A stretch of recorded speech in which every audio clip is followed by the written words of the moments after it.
नमस्कार। देखिए, ये वीडियो उन लोगों को ज़रूर देखना चाहिए जिनके कोई नाते रिश्तेदार, यार दोस्त या वो खुद राजनीति में हैं या किसी अफसर के करीबी हैं या खुद अफसर हैं। उनके लिए तो ये वीडियो मस्ट वॉच है। देखिए, जो राजनीति में हो रहा है उसको अलग हटा करके आज को एक आपको चौंकाने वाली मैं सच्चाई ऐसी बताऊंगा कि जिससे आप हिल जाएंगे। जो हो रहा है वो भी कम हिलने वाला नहीं है।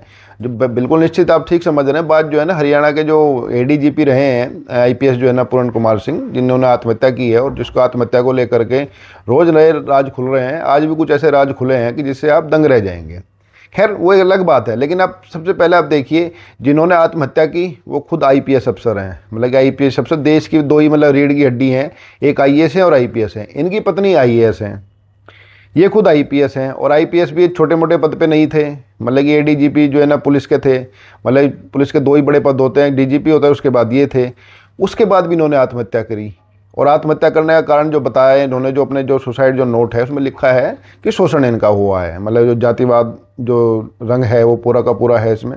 और केवल यही बात नहीं, देखिए खुद आईपीएस थे ये, इनकी पत्नी आईएएस है। जो मैंने पहले बताया कि देश की रीढ़ की हड्डी, मतलब दो ही ये संस्थाएं होती हैं, आईएएस और आईपीएस। एक ही घर में दोनों थे, एक ने सुसाइड कर ली।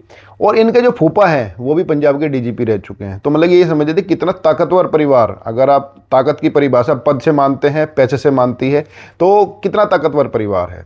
लेकिन अब इसके बाद जो कहानी जो इसमें पूरी घटनाक्रम धीरे धीरे खुल रहे हैं, उस पूरे घटनाक्रम से जो परिवार है उसकी भी जो है मतलब जो सामाजिक स्थिति है वो भी खुल रही है। मतलब इनके परिवार के नहीं, सारे के सारे जो सामाजिक व्यवस्था है पूरी की पूरी सिस्टम की और सरकार की। देखिए, आप ये अंदाज़ा लगा के देखिए, एक आईपीएस मतलब कि एक जो साधारण से साधारण व्यक्ति का जो हक होता है डिग्निटी से जीने का और डिग्निटी से मरने का, ये एक मतलब कि बहुत ही हमारे जो संविधान निर्माता हैं उन्होंने बहुत ये हक सबको दिया है। जिसको मतलब कि जैसे एक आईपीएस जिनकी मौत को लगभग 8 दिन हो गए हैं, उनको डिग्निटी से उनका अंतिम संस्कार भी अब तक नहीं हो पाया है। और आपको एक जानकारी और इसमें दूं मैं, भले इसमें केस दर्ज हो गया हो लेकिन अभी भी उनकी शिनाख्त नहीं की है उनकी पत्नी ने, जो खुद एक आईएएस हैं, सिस्टम चलाती हैं, सरकार का हिस्सा है। तो आप सोचिए सिस्टम कितना लूप होल है। आप जैसे जैसे इस कहानी को सुनेंगे ना आगे, समझ लें सामाजिक व्यवस्था सरकार के लिजलीजेपन से आप वाकिफ हो जाएंगे और हैरान रह जाएंगे कि हो क्या रहा है। देखिए, कुछ लोग होते हैं कि भाई नेताओं के साथ फोटो खिंचवा लेते हैं, कुछ छोटे मोटे अफसरों के साथ रहते हैं, कुछ खुद अफसर होते हैं, अपने आप को खुदा समझने लगते हैं कि हम तो खुदा हो गए हैं। आप समझिए, एक आईपीएस अफसर डिग्निटी से मर भी नहीं पाया है, उनके अंतिम संस्कार नहीं हो पा रहा है। आईपीएस की बात कर रहा हूँ, कोई साधारण आदमी की बात नहीं कर रहा। और उनकी पत्नी भी, वो भी नहीं है कि चलो दुनिया छोड़ करके चले गए हो, लावारिस आगे पीछे उनके कोई ना हो। उनकी एक बेटी विदेश में पढ़ रही है, एक बेटी यहीं है, पढ़ा लिखा परिवार। और जो उनकी पत्नी है खुद सीनियर आईएएस हैं। जब ये घटना हुई उस समय वो जापान के दौरे पे थी, मुख्यमंत्री नायब सिंह सैनी के साथ वो उस टीम का हिस्सा थी वो। तो सोचिए कितना ताकतवर परिवार है। लेकिन फिर भी 8 दिन हो गए हैं, उस आईपीएस को सम्मान अंतिम संस्कार भी नसीब नहीं हुआ है, जो कि इंडियन पुलिस सर्विस के अफसर थे, जिनको राष्ट्रपति पदक मिला था। अब इनके साथ दलित लगा हुआ है, वो अलग व्यवस्था है, लेकिन एक आदमी तो हैं। अगर आप उनको दलित से भी हटा दो तो एक आदमी तो वो हैं थे। उनको मतलब सम्मान के साथ तो जीने का हक सबका है, लेकिन सम्मान के साथ मरने का, अंतिम संस्कार का, शरीर को भी जो है ससम्मान अंतिम संस्कार का हक है, चाहे कोई भी धर्म हो। तो स्थिति अब यहाँ आ गई है कि 8 दिन से उनकी जो लाश है, उनका जो मृत शरीर है वो मोर्चरी में है। शिनाख्त उनकी पत्नी ने उनकी की नहीं है। ये कानूनी कार्रवाई है। जब तक वो शिनाख्त नहीं करेगी आगे जांच नहीं बढ़ेगी। जब तक पोस्टमार्टम नहीं होगा, जब तक पोस्टमार्टम नहीं होगा, पुलिस किसी भी सूरत में चाहे कितना भी दबाव आ जाए, वो उनका जो है उनको बॉडी हैंड ओवर नहीं करेगी। हालांकि कानून ये कहता है, कानून में धाराएं हैं कि अगर कोई परिवार जो है ना बॉडी लेने से मना करता है तो उसके जो है शरीर की डिग्निटी को देखते हुए पुलिस अंतिम संस्कार कर सकती है। लेकिन इसमें पुलिस नहीं कर पाएगी क्योंकि मामला बहुत हाई प्रोफाइल है। लेकिन कितना भी हाई प्रोफाइल मामला हो, मामला तो एक आदमी के लिए चौंकाने वाला है। अब इसमें हो क्या रहा है, देखिए पूरी घटनाक्रम मैं आपको बताऊं, इसके जो राज खुल रहे हैं इसमें कई मिस्टेक की चीज़ है। देखिए, जो आईपीएस ने अपना जो सुसाइड नोट है, जो उसमें जो लिखा है, उसने घटना की शुरुआत 2020 से की है। भले कि उनकी पत्नी से भी उनकी बातचीत नहीं होती थी। इससे पता चलता है कि परिवार में जो है ना पद भले ही कितने बड़े बड़े हों और एक दूसरे से बात, लेकिन संवाद बिल्कुल नहीं है। उन्होंने आईपीएस ने 2020 की घटना का जिक्र किया कि 2020 में भी उनके साथ जो है इस तरह का शोषण हुआ है, जातिगत भेदभाव उनके साथ हुआ है। उन्होंने बाकायदा शिकायत दर्ज की है, उसके बाद भी उनका कुछ नहीं हुआ। लेकिन सिस्टम पे तो कितनी बड़ी नाकामी है ही है कि भाई सिस्टम एक आईपीएस की बात नहीं सुन रहा है। अगर आईपीएस गलत आरोप लगा रहा तो आईपीएस को सजा मिलनी चाहिए थी। लेकिन अगर आईपीएस ने लिखित में आरोप लगाए हैं, 2020 से चिट्ठी में जिक्र है, जो आत्महत्या वाला जो उन्होंने डाइंग डिक्लेरेशन दिया है, उन्होंने जो लगाए हैं, अगर 2020 से लिखित चिट्ठी हरियाणा सरकार के पास है तो हरियाणा सरकार का फर्ज बनता था कि उस पर जांच करती। जांच नहीं हुई है तो इसका मतलब दाल में कहीं ना कहीं कुछ काला है, ये तो बिल्कुल साफ हो गई है। उसके बाद जो है देखिए, इस तरह का जब भी कोई मामला होता है सरकार सबसे आसान कदम उठाती है कि अफसरों को कुछ दिन के लिए हटा देती है, फिर आ जाते हैं अफसरों का। मतलब देखो आप ये समझिए, देखो मैं आपको एक चीज़ घटना बताऊँ, आप तो आमतौर पर जो अखबारों में घटना पढ़ते हैं कि भाई पुलिस वाले लाइन हाजिर कर देगी, उसको वहाँ सस्पेंड कर दिया गया, उसको छुट्टी भेज दिया, कोई सजा होती ही नहीं है। ये लाइन हाजिर करने का मतलब उनको थोड़े दिन बाद वापस हो जाते हैं, उनको तनख्वाह पूरी मिलती है, उनकी ना सर्विस रिकॉर्ड में उसका कोई फर्क पड़ता है, ना कुछ प्रमोशन में फर्क पड़ता है, किसी चीज़ में कोई फर्क नहीं पड़ता। तो भाई ये डीजीपी जिस पे सबसे बड़ा आरोप लगा, जो डीजीपी के चलते बीजेपी की वहाँ स्थिति खराब हो गई है हरियाणा में, शत्रुजीत कपूर, उनको हटा दिया जाता, तभी क्यों नहीं हटाया गया? सबसे बड़ी मिस्ट्री यही है, उनको क्यों नहीं हटाया गया आरोप लगने के बाद, और वो इतने दिन तक किसके सह पे वो जो है मतलब कि वो अपने डीजीपी के पद पे बने रहे, जबकि सरकार के लिए सबसे आसान काम था कि भाई डीजीपी के ऊपर आरोप लगे हैं, क्योंकि अब आरोप लगाने वाला दुनिया में नहीं है और आरोप लगाने वाला भी उन्हीं के महकमे का है और सीनियर अफसर है। तो सरकार के लिए जो स्वाभाविक जो न्याय होता है, जिसको कहते हैं न्याय केवल होना नहीं चाहिए, होता दिखना भी चाहिए, तो सरकार का फर्ज सबसे पहले ये था कि तुरंत उनको हटा दिया जाता, जांच पूरी होने के बाद भले उनको दोबारा ले आते। अभी तो छुट्टी भेजा है, आज आप लोगों ने पूरा दबाव, जब पूरे देश में हंगामा हो गया है, पूरी बीजेपी की फजीयत हो गई है, पूरा का नरेंद्र मोदी का जो दौरा था 17 अक्टूबर का वो तक रद्द हो गया, तब भी तो छुट्टी भेजा गया है। अब इसके बीच में जो घटनाएं जो आ रही हैं उससे एक तो वसीयत का मैं बताऊंगा, वसीयत भी इनकी मिल गई है, जो वसीयत में इन्होंने क्या लिखा था, जो IPS हैं जिन्होंने आत्महत्या की है, इनकी वसीयत भी मिल गई है, बताऊंगा मैं आपको। तो अब इसमें पूरा घटनाक्रम जो पता चल रहा है, जो पूरी सच्चे पर्दे के पीछे की जो कहानी पता चल रही है, ये पता चल रही है कि जो डीजीपी हैं ये सबसे विश्वास पात्र आदमी खट्टर के, जो पहले मनोहर लाल खट्टर जो पहले के यहाँ के मुख्यमंत्री रहे हैं, मोदी के बड़े खास हैं, मोदी के सहपाठी थे। मोदी जब प्रचारक के दिनों में थे तो उनको अपने स्कूटर पे घुमाया करते थे, उनके कपड़े धोया करते थे, खिचड़ी खिलाया करते थे, उस खिचड़ी का एहसान मोदी जी ने उतारा था इनको, हरियाणा का जो है ना बिना किसी राजनीतिक जनाधार के एक बार जीते आदमी को हरियाणा का मुख्यमंत्री बना करके। ये जो डीजीपी थे जिनके ऊपर आरोप लगा था, जिनको आज सरकार ने छुट्टी पर भेजा है, ये खट्टर के बेहद करीबी बताए जा रहे हैं। और यही कारण है कि ये बताया जा रहा है कि नायब सिंह सैनी जो वर्तमान में मुख्यमंत्री है, जिनको रबड़, अब इस घटनाक्रम के बाद से तो उनको बिल्कुल रबड़ स्टैंप की तरह लोग मानने लगे हैं कि उनके हाथ में कुछ है ही नहीं, क्योंकि केंद्रीय मंत्री है रामदास अठावले, आज बात अच्छा करते हैं, बिल्कुल स्पष्ट बोलते हैं, वो प्रतिनिधिमंडल गया था मिलने के लिए, तो उन्हें जानकारी, उन्होंने कल ये मीडिया में सार्वजनिक जानकारी दी कि नायब सिंह सैनी इसको जो है कपूर को हटाना चाहते थे, लेकिन IAS अफसरों ने मना कर दिया उनके सामने। मतलब कि देखिए, मुख्यमंत्री अगर कोई किसी को हटाना चाहे और अफसर उन्हीं के सामने मना करने लगे तो ये तो बड़ी हैरानी की बात है। इसका मतलब मुख्यमंत्री की भले कुर्सी पे चल कहीं और से रही है। तो ये पूरा का पूरा जो खेल है इस पर्दे के पीछे, इस डीजीपी को बचाना, जिसके ऊपर IPS ने जो मरने से पहले जो आरोप लगाया है चिट्ठी लिख करके, वो उनको हटा दिया ना जाए, लेकिन वो हटे नहीं। नायब सिंह सैनी के चाहते हुए भी या छुट्टी भेजे गए इतने दिनों बाद, इस घटना के इतने दिनों बाद, बवाल होने के बाद, जब पूरे देश भर में जो है दलित संगठन और दूसरे जातिगत संगठन इसको लेकर के पूरी अपनी अपनी दुकान सजाने लगे, तो उनके बाद बीजेपी ने घबरा करके उच्च स्तर से जो बताया जा रहा है, फैसला भी वहाँ से नहीं हुआ है, ये फैसला भी दिल्ली से बीजेपी आला कमान ने लिया कि इनको छुट्टी भेजो आनन फानन में, नहीं तो मामला गंभीर होता चला जाएगा। क्योंकि आज राहुल गांधी भी मिलने गए हैं। अब पूरी की पूरी राजनीति तो देखिए, जो आदमी था वो तो चला गया, उनकी लाश मोर्चरी में रखी है, ना अंतिम संस्कार हो पा रहा है, ना पोस्टमार्टम हो पा रहा है, ना अब तो उनकी शिनाख्त भी नहीं हुई है। लेकिन अब राजनीति पूरी तेज हो गई है, तो बीजेपी ने भी जो कदम उठाया राजनीति के चलते उठाया। बतौर सरकार को उसको कदम उठाना होता, जिस दिन आरोप लगे थे, जिस दिन आत्महत्या हुई थी, ये उसी दिन जो है तुरंत आनन फानन में जिनके ऊपर आरोप थे उनको तुरंत ही छुट्टी भेजते, क्योंकि उनके रहते ये तो स्वाभाविक है कि जाँच कैसे हो जाएगी, संभव ही नहीं है उनके रहते ईमानदार जांच जो है, तो उनको तुरंत भेज देना चाहिए। लेकिन सरकार ने अपना फर्ज नहीं निभाया, सिस्टम ने अब काम किया, क्योंकि सिस्टम दिख रहा था कि सिस्टम अब दूसरी तरफ जा रहा है, राजनीति दूसरी तरफ होने लगी है। तो ये तो सरकार की बात हुई थी कि सरकार के ऊपर आरोप है, 2020 से उन्होंने अपने ऊपर जो भेदभाव के आरोप उन्होंने लगाए वो थे, उसकी जांच करनी चाहिए थी, नहीं जांच करी। वो चिट्ठी में ये भी लिखा हुआ है कि जब मैंने आरोप लगाया तो उल्टे IPS को ही, पूरन सिंह को ही धमकाया गया।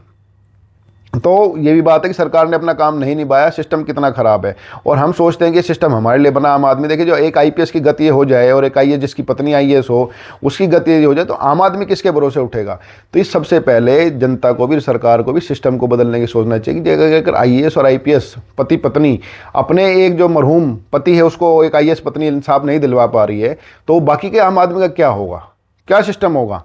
अब बात आते हैं, देखिए ये तो बात होगी सरकार की बिल्कुल नाकामी है, राजनीतिक रूप से सरकार फंस गई तब जाके कदम उठाए, जबकि पहले दिन ही उठा लेना चाहिए था। इस घटनाक्रम से ये भी साफ हो गया कि हरियाणा की जो कमान है वो भले ही कुर्सी पे जो नायब सिंह सैनी बैठे हो, लेकिन हरियाणा की कमान अब भी जो है ना मनोहर लाल खट्टर के हाथ में, और खट्टर ही वहाँ सरकार चला रहे, चाहे उसका राजनीतिक रूप से उसका फायदा हो नुकसान हो। और मोदी जी शायद पुराने खिचड़ी के दिनों को याद करके अभी भी चुप हैं। हरियाणा में इस घटना से पूरा का पूरा सामाजिक तानी बाना हिल गया है, और पूरी की पूरी ये जो एक गुट ने जो है खट्टर ग्रुप के एक गुट ने जो है ना पूरी कोशिश करी कि इसमें जो है ना एक एसपी जिनको हटाया गया उनकी जाति को लेकर के, उनकी जाति की पंचायतों को खड़ा करने की, जबकि केवल उस जाति के 2 ही नाम अधिकारियों के नाम आए, बाकी अधिकारी दूसरे हैं। कपूर भी दूसरी जाति का जो डीजीपी इसके ऊपर नाम है, लेकिन इनके लोग आगे नहीं आए।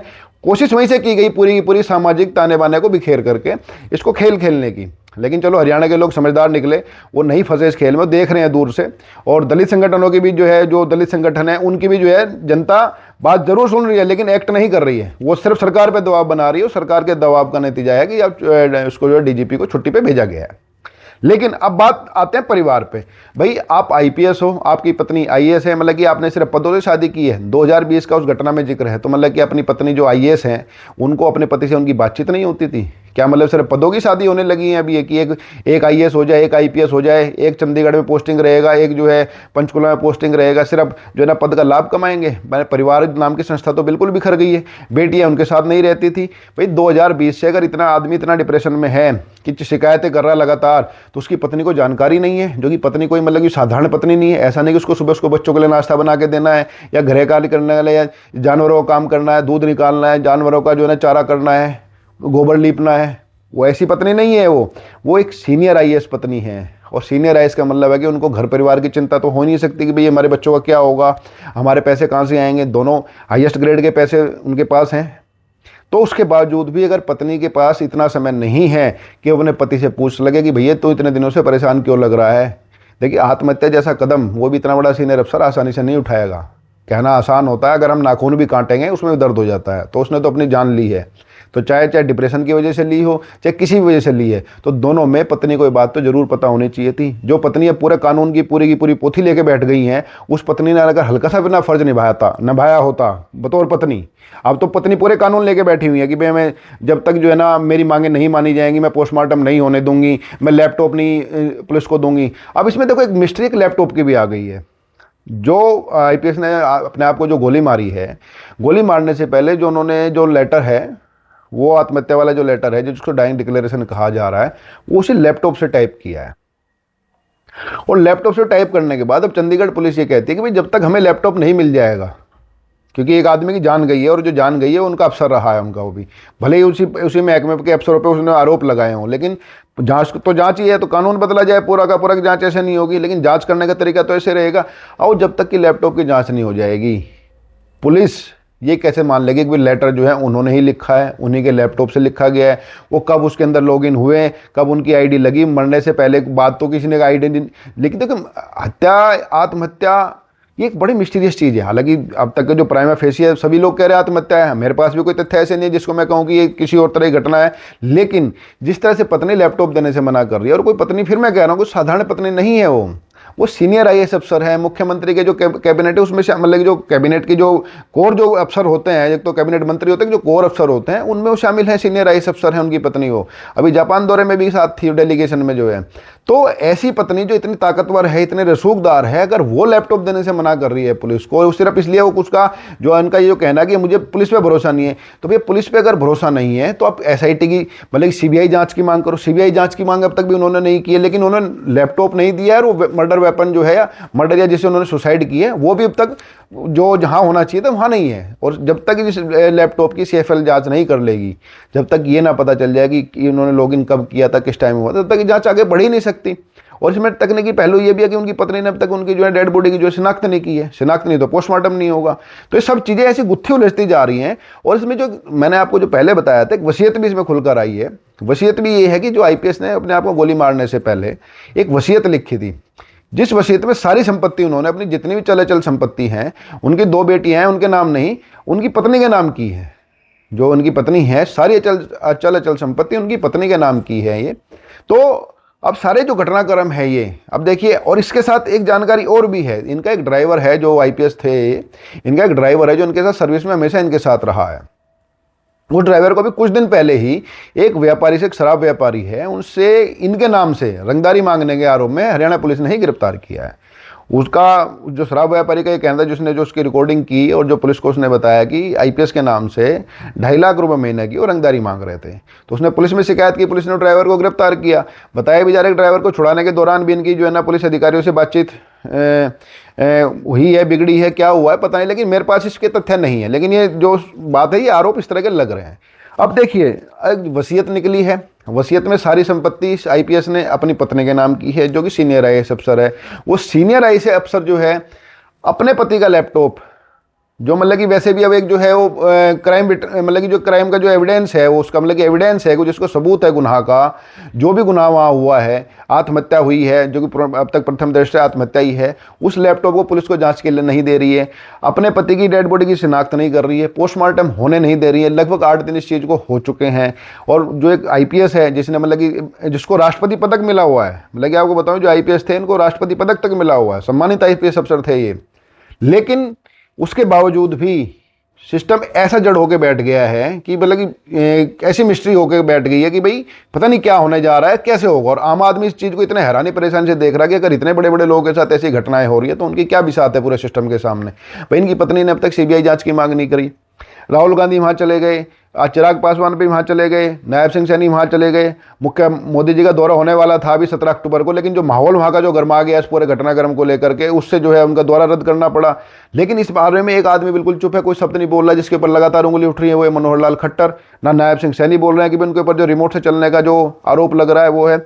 लेकिन इस सारे घटनाक्रम में मतलब इस वसीयत के सामने आने से, इनके ड्राइवर पर जो रंगदारी का आरोप लगने से, जो पुलिस हिरासत में थे, और इसके बाद लैपटॉप को पुलिस जांच के लिए ना देना और सीबीआई जांच की मांग ना करना। भाई अगर पुलिस पे बिल्कुल भी भरोसा नहीं है, उसी एडमिनिस्ट्रेशन में रहते हुए, जिस एडमिनिस्ट्रेशन का आप हिस्सा हैं, सीनियर आईएएस अफसर हैं, उसी सिस्टम पे आपको भरोसा नहीं है, तो जिस सिस्टम पे भरोसा है उसकी मांग करो आप सरकार से, उसकी मांग करो देश से। आप उसकी मांग भी नहीं कर रहे हो, लैपटॉप भी पुलिस को नहीं दे रहे हो, और आपकी जो है ना अपने पति से इतनी बातचीत भी नहीं थी कि भाई आपका पति डिप्रेशन में चल रहा है, उनके साथ ऐसी ऐसी घटनाएं हो रही हैं। तो ये बात भी केवल उस परिवार के लिए नहीं, इसमें तो एक परिवार चला गया, बाकी जो अफसर हैं, जो एक दूसरे के जब शादी उनकी होती है अपना वो देखते हैं कि भाई पत्नी कौन से बैच की अफसर हैं, पति कौन से बैच का अफसर है, पति कहाँ एसडीएम है, पत्नी कहाँ सीडीओ है। तो अब उनको भी सोचना चाहिए, परिवार नाम की संस्था का बिल्कुल इससे पता चलता है कि परिवार नाम की संस्था भी केवल इनमें नहीं, सब जगह बिखर रही है। तो इस घटना ने केवल राजनीति की पोल खोल दी है। देखिए, राजनीति सिर्फ इतनी बची है कि उनका फायदा कहाँ है, नुकसान कहाँ है। जब तक बीजेपी को नहीं लगा हुआ हरियाणा में कि इसका राजनीतिक रूप से नुकसान हो सकता है, उन अफसरों को बचाते रहे जिनके ऊपर आरोप लगा। समाज की पोल खोल दी है, समाज की पोल यह खोल दिया कि भाई पति पत्नी एक जो है ना, मतलब इतने हाई प्रोफाइल पति पत्नी एक दूसरे के साथ इतनी बातें भी शेयर नहीं कर रहे हैं कि उनको एक उसमें से एक पति पत्नी के जोड़े में से एक आदमी इस हद तक डिप्रेशन में है, इस हद तक परेशान है व्यवस्था से, व्यवस्था का हिस्सा होता है कि उन्होंने अपने आप को गोली मार ली। तीसरी बात जो है कि इनमें जो जांच की जो तरीका है, भाई एक आईएएस पत्नी को अगर जांच पे भरोसा नहीं, जिस जांच पे भरोसा है उसकी मांग करो। लैपटॉप नहीं दे रही है जांच करने के लिए, वो अब लैपटॉप में क्या रहस्य छुपे हैं उनकी पत्नी जाने या जांच करने वाले जाने। लेकिन इन तमाम चीज़ों में आम आदमी का विश्वास जो है सिस्टम से हिल गया है। और एक आईपीएस अफसर, मैं कहता हूँ एक आईपीएस ना भी होता, एक जो है एक आईपीएस अफसर की ज़िंदगी तो बेचारे ने जो जैसी जैसी जी, उसके मरने के बाद भी उनकी बॉडी को एक डिग्निटी के साथ एक अंतिम संस्कार नसीब नहीं हो पा रहा है। इस देश के लिए, इस व्यवस्था के लिए, आम आदमियों के लिए इससे ज़्यादा झकझोरने वाली चीज़ कोई है नहीं। और इस व्यवस्था से बोलेगा पूरा सिस्टम, सारे नेताओं को अब ये सोचना चाहिए कि ऐसी व्यवस्था नहीं चलेगी। और अगर ऐसी चलती रही तो देश में कभी ना कभी ऐसी व्यवस्था, आम आदमी जिस दिन से इस व्यवस्था के खिलाफ खड़ा हो गया तो मामला बहुत ख़राब हो जाएगा, क्योंकि ये व्यवस्था ने पूरे लोग इससे डरे हुए हैं। तो अब अगले अपडेट के साथ फिर मिलेंगे, लेकिन हाँ, इस घटना ने जरूर झकझोर दिया है। और आपसे एक निवेदन है, अगर आप माने तो इस चैनल को सब्सक्राइब